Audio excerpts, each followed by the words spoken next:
در سال 1979 موقعیت منحصر به فرد من در مجامع مالی این فرصت رو برام فراهم کرد که بتونم با 1000 تا معامله‌گر، کارگزار و مشاور، سرمایه گذار گفتگو کنم و ازشون سوالاتی بپرسم.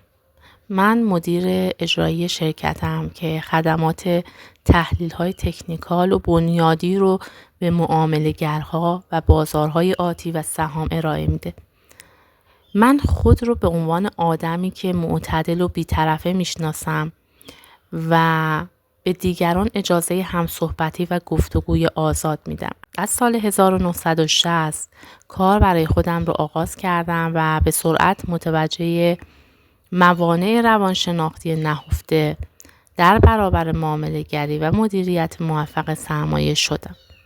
وجود این مانع‌ها توسط تمام کسایی که از من مشاوره گرفتن هم تایید شده. عمیقاً معتقدم که 80% موفقیت در معامله‌گری به موضوعات روانشناختی و 20% به روش تحلیل فرد برمیگرد. با این اساس اعتقاد دارم که ممکنه فردی با داشتن یه اطلاعات متوسط از تحلیل تکنیکال یا تحلیل بنیادی ولی با تسلط روانی روی خودش بتونه درآمد کسب کنه و برعکسش شخص دیگه‌ای با در اختیار داشتن یه سیستم تحلیل خیلی کارآمد که بارها هم آزموده شده و در دراز مدت عملکردش مثبته و مورد تاییده به دلیل فقدان کنترل روانیش در نهایت بازنده باشه. من به خصوص به تازه کارها هشدار میدم که هرچند مطالعه کتاب و یاد گرفتن روش‌های تحلیل قبل از ورود به بازار یه فرصته، اما محک خوردن واقعی توانایی‌ها تنها با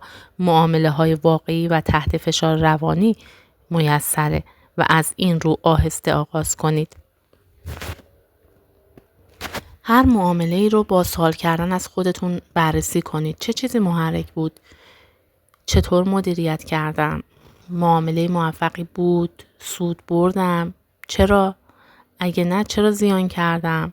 پاسختون رو بنویسین و قبل از انجام معامله بعدی بهش مراجعه کنید. در تمام سمینارهایی که در شرکتم برگزار میکنم همیشه سعی من بر اینه که از یه مربی دعوت کنم تا در یک کارگاه آموزشی به بیان جنبه‌های روانشناختی معامله بپردازه، چون اعتقاد دارم که اون هیولایی که فکر میکنیم دارایی شما رو میبلعه و سوداتون رو میبره صرفا خودتونی نه دیگری. معامله‌گرهای مرموز بازار. در اساطیر یونان مدیا قبل از کشتن فرزندش میگه که میدونم چه نیت پلیدی در سر دارم، اما چه کنم که در من نفس بیخرد از اراده قوی تر. اگه این احساس همون چیزیه که به شما در هنگام معامله دست میده، مسلماً باید این کتاب رو بخونید. خواندن این کتاب مایه مسرت منه. من تجارب خودم رو با هزینه بسیار و با مشقت به دست آوردم، اما حالا میتونم خودم رو در لابلای سطور این کتاب مشاهده کنم و گاه و بیگاه بگم آها این همون حالیه که من داشتم. مارک داگلاس کتاب خودش رو طوری به شکل یک گفتگوی منطقی از کار در آورده که انگار شما در کنارش نشستین و اون داره به عنوان یک دوست مسائل رو برای شما توضیح میده و مطمئن هستم که از خوندنش لذت میبرید. شما خوششانس تر از منید چرا که این فرصت رو دارید و امیدوارم اون رو از دست ندید که قبل از ارتکاب اشتباهات مهلک خودتون رو بشناسین و مهارت‌های خودتون رو یاد بگیرین.